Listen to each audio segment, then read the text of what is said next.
Welcome to the place where we wrap the arms of Jesus around you where you are, so that where you are becomes holy ground.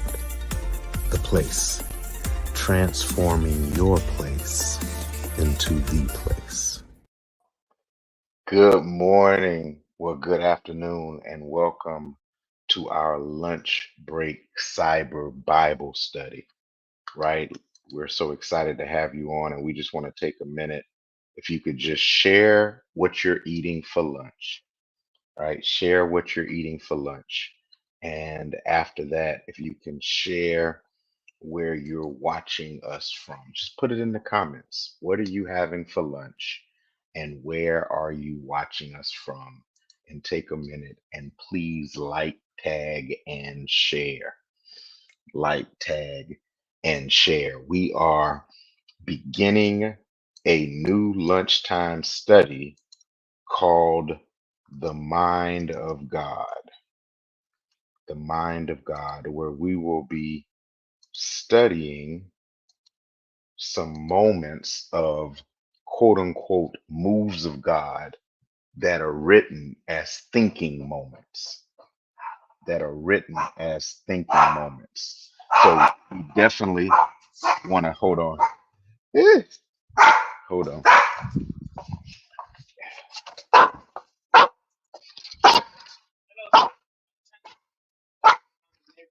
Okay, just leave it out there. Right. So we're talking about this thinking of God, right? When God thinks. And so we're going to begin our study because this is just a lunchtime study, right? So we're going to begin our study by looking at this idea today of the theology of a thought. The theology of a thought. All right. So when we think about the theology of a thought, there are some words we must define, right? First of all, the word we must define is theology. Theology. Theology, right? So theology comes from two Latin words, theos and ology. Theos meaning God, and ology being the study of. So theology is in essence the study of God, right? Let's define some terms because these terms are very important as we think about this idea of the mind of God, right? The first term is anthropomorphism. Anthropomorphism. Anthropomorphism is the attribution of human characteristics or actions or behaviors to God. Now, actually, anthropomorphism extends beyond just God, right? Anthropomorphism is this idea of ascribing human behaviors or characteristics to um, to God, animals, or objects. But for our purposes, we're going to say that it is the attribution of human characteristics to God. So when we think about this, we're talking about things like the arm of God, or God extends God's right hand, or God uh, uh, placed the tablets, or God's mind, right? That is an anthropomorphic activity, right? The second activity is anthropopathism. Anthropopathism is the attribution of human emotion or the ascription of human feeling to God. So most of the Bible is written with us trying to explain God through our language. So we write God is angry, right? God relented. God changed God's mind, which is the ascription, the attributing of human behavior to God. So when even in our talking about the mind of God, we have to understand that all of this is written through the lens of human writers trying to capture godlike behavior, right? So I just want to set that up. I just want to set that up as we think about what we're about to embark in. So, what is God's thoughts on thinking, right? How does God rate thinking? Well, God allows thinking to be very important because God gives us something called choice. Choice is our ability to use the information we gather through our senses to then come to a conclusion which leads us to a decision. So, choice relies upon our ability to use the senses God gives us to then process the information we've received from our senses, leading us to make a decision, which then allows us to make a choice. So the important thing God gives us is the ability to choose, to choose. All right, let's give you some examples, right? The creation narrative, God says, let us make man in our image and according to our likeness, and let's give them dominion over the fish of the sea, the birds of the air, the cattle over all the earth, and everything that creeps on the earth. The text says, verse 28, then God blesses them and says to them, be fruitful and multiply. God suggests that the way they're going to exist is through their fruitfulness and their multiplication, fill and subdue the earth. But God doesn't make it mandatory. It is up to man to decide whether they are going to have dominion, whether they are going to be fruitful and multiply, whether they are going to fill and subdue the earth. The success of society is based on the choices of those participating in that society. But God allows the ability to choose.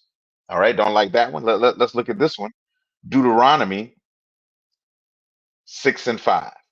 Deuteronomy 6 and 5 says this, says, and these words I command you today that you shall teach them diligently to your children. You shall talk to them when you sit in the houses, when you walk by the way, when you lie down, when you rise up.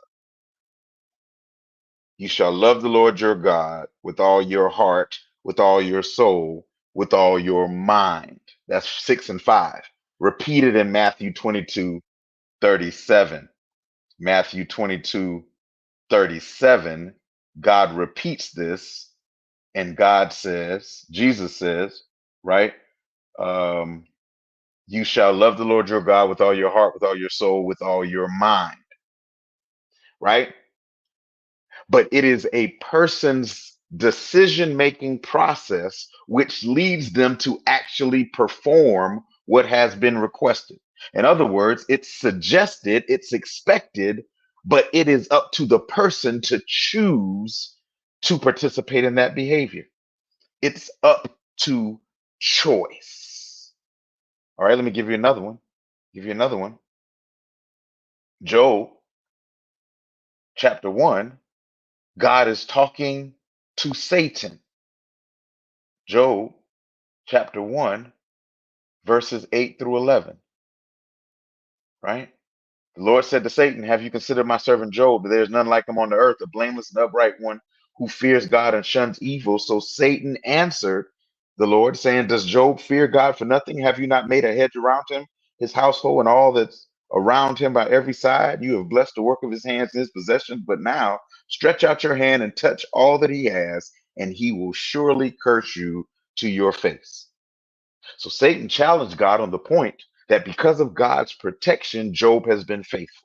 But Satan suggested that if God removes God's protection, Satan could inflict such pain that would cause Job to curse God. Again, the cursing of God is a choice that Satan suggested Job would make And God believed in Job so much that he believed that the belief was there that the cursing would not occur. But it's all a result of choice.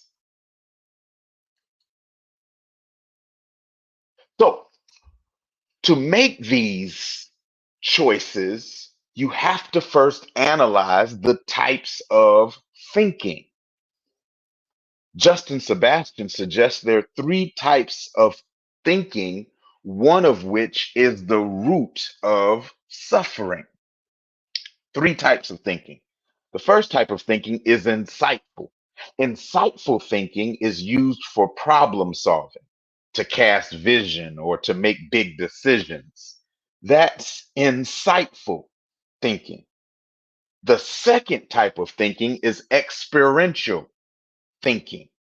Experiential thinking focuses on the task at hand. It's used to decide and take steps to complete an immediate task.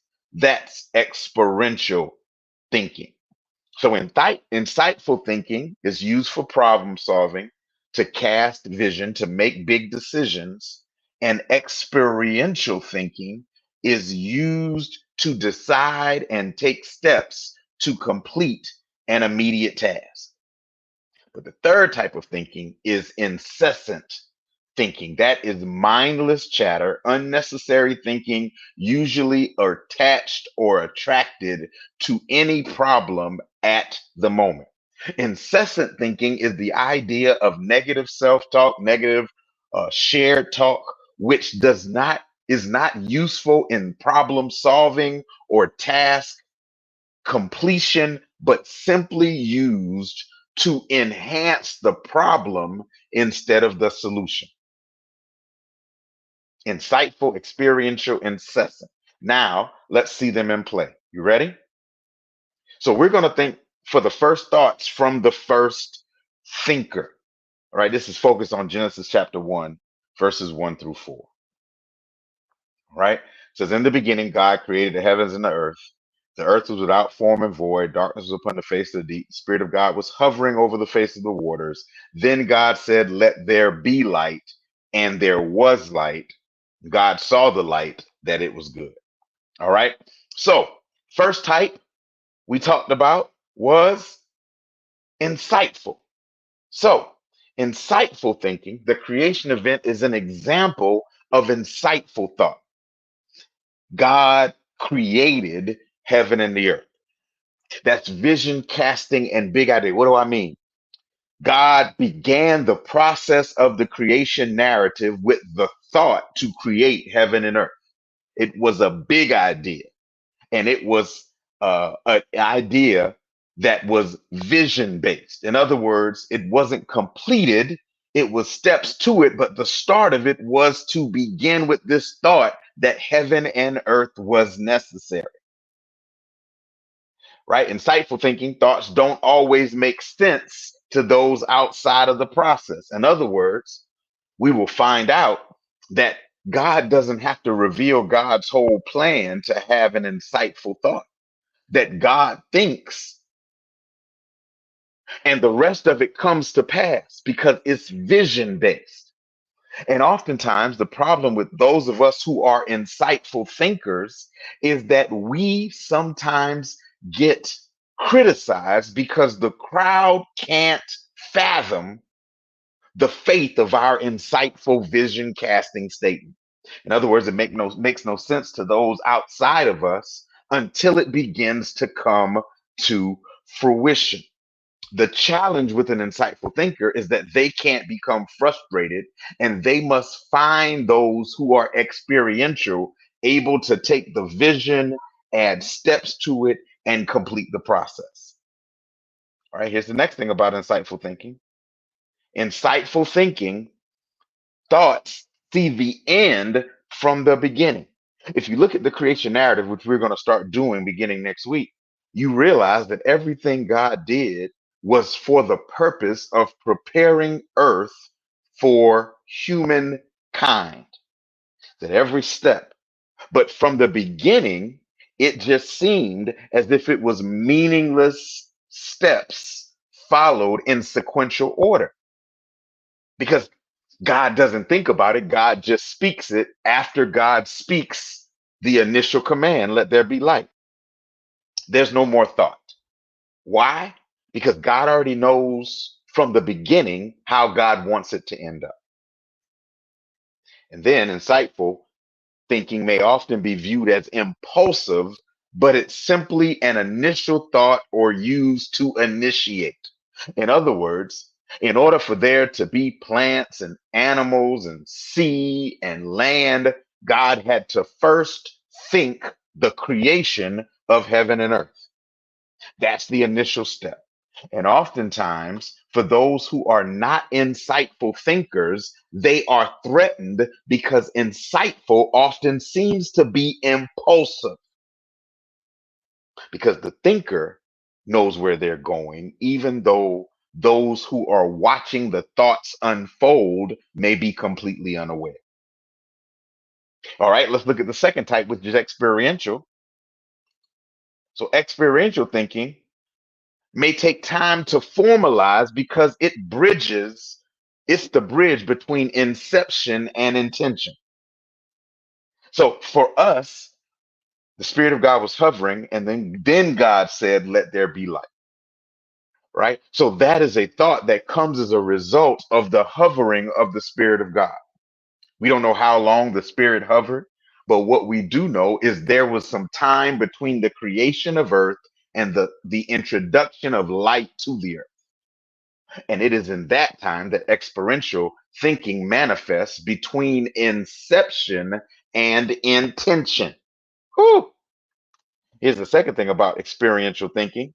Experiential thinking is a welcomed assistant to insightful thoughts. In other words, insightful thoughts cast vision, but experiential thoughts make vision into reality. It allows the visionary to take their vision and make it into what is possible. Here's the next thing. Experiential thinkers add the detail oriented thinking that connects to insightful thought, right? God insightfully says, let heaven and earth come forth, right? Heaven and earth is created, barad, and we'll find that in the middle of that, there is some negative talk about the emptiness and chaos that is present in the darkness. So God says, what's the first step? That's experiential thinking. Oh, what do we need? Light. So next, light is commanded, right? And there can't be experiential thoughts without initial insightful thought, or it's just busy work. In other words, without a vision, the people perish. Or better said, without a vision, the people have no plan to execute. So they just consume themselves with busy work. So the vision, the insightful thinker is necessary to cast vision that then the experiential thinkers take hold of. Now, the insightful thinker can be experiential, but it becomes seemingly a one-man show if there is not a team of experiential thinkers that can then take the vision and run with it. But here comes the incessant thinker. Here's the incessant thinker. So the incessant thinker is the one that says the earth was without form and void, the darkness is upon the face of the deep. The incessant thinker is often negative commentary associated with an outside perspective. So you see, chapter 1, verse 2 is the narrator writing, and the narrator gives critique of what happens after the creation of heaven and earth. Says, gives two Hebrew words, tuhu and buhu. One word meaning chaotic, the other word meaning empty and then dark, right? So the incessant thinker sees heaven and earth, sees no possibility because they don't understand it because they weren't included in the vision casting, but their commentary suggests it was a negative thing. It was without form, void, and there was darkness. And many of us can be swayed if we allow incessant thinkers in our insightful space. Oh, listen, sometimes you got to keep your insightful thinking to simply your experiential team, because incessant thinkers who get to the table speak nothing but death in the possibility of life.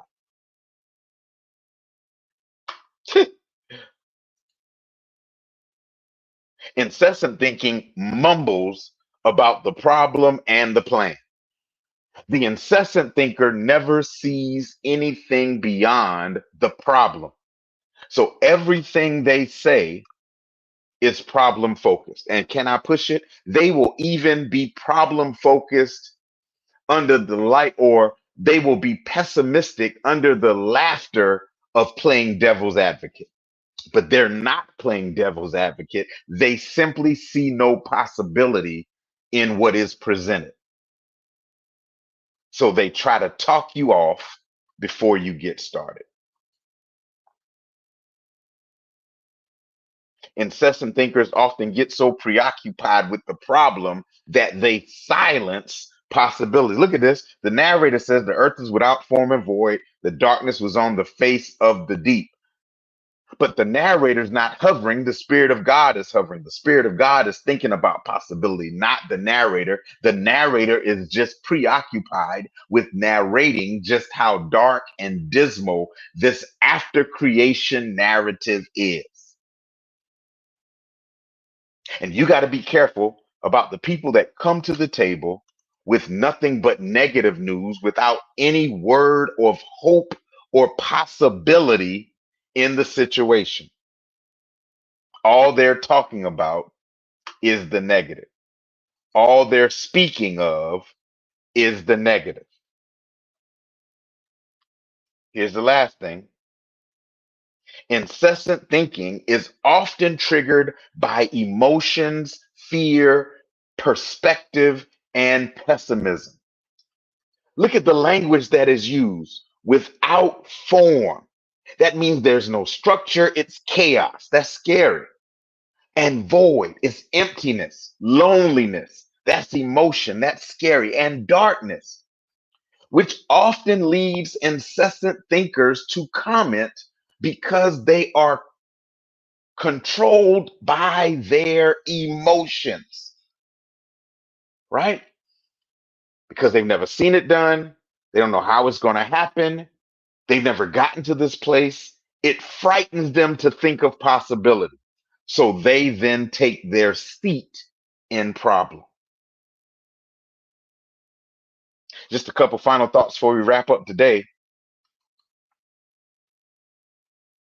God never makes incessant thoughts, no complaints, no focus or pessimistic chatter, but makes observations in silence. Woo!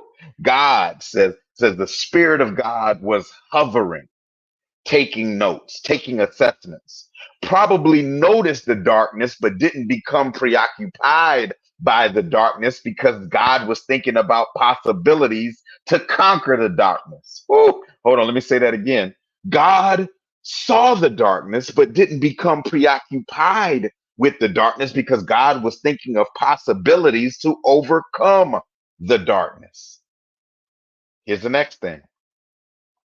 Constructive criticism is based on insightful and experiential questioning, because constructive criticism, though different from complaints, is solution focused, right? There's a difference. Incessant thinking is based on complaint. Constructive criticism is based on experiential and insightful questioning because it's solution focused. All right. This is good stuff.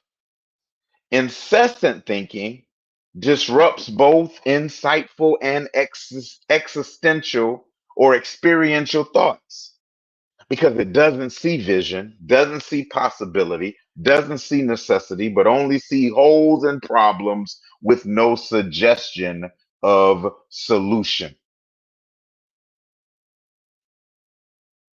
God could see the dark, but not comment on the dark, yet take steps to change the dark because God saw the possibility of light.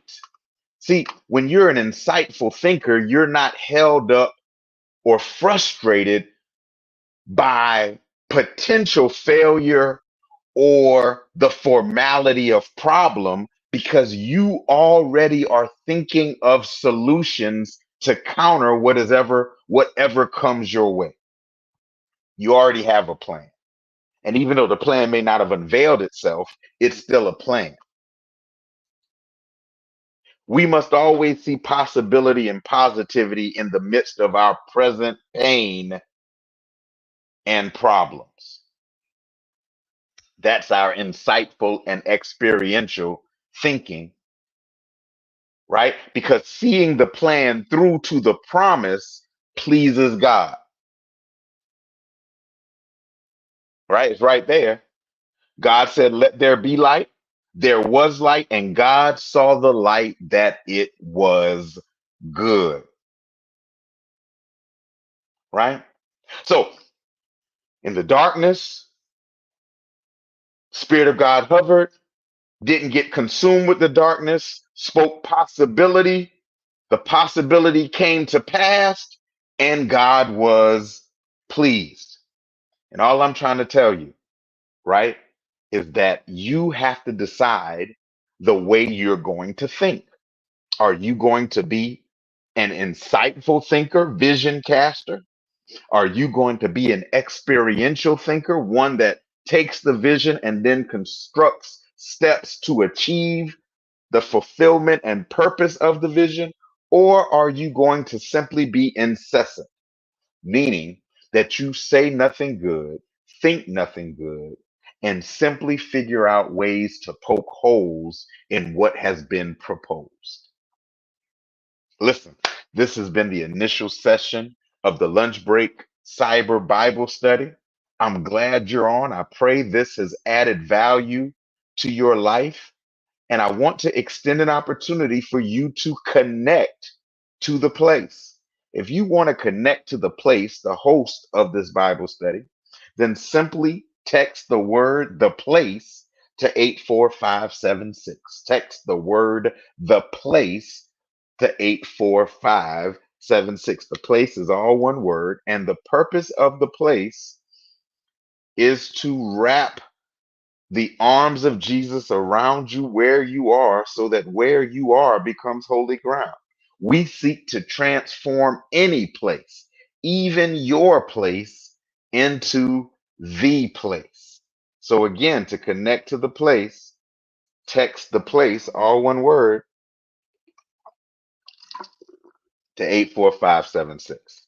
And then, if this message, if this idea about the mind of God or this session on the theology of a thought has brought any value to your life, you're going to share it with somebody else and you want to sow into what the place is doing. We simply ask that you take out your device and go to any of your giving apps, PayPal, Givelify, or Cash App, and go to the Place Inc. The Place Inc. The Place Inc. You can search it on any platform and you can give. Again, take this moment and share, like, and tag some people in this video because some people in your circle need to understand the impact of their thinking and how their thinking impacts your relationship, impacts their inclusion in projects and even in your life. Because what you don't need is any more incessant thinkers in this season of propulsion, promotion, and promise. You don't need, listen, what was it? The Wiz, don't bring me no bad news. No bad news. No, no, no. I need possibility in this season. So listen, thank you for watching. We speak God's blessings upon you, and we can't wait to see you next week for another lunch break cyber Bible study. Be blessed. Welcome to the place where we wrap the arms of Jesus around you where you are, so that where you are becomes holy ground. The place, transforming your place into the place.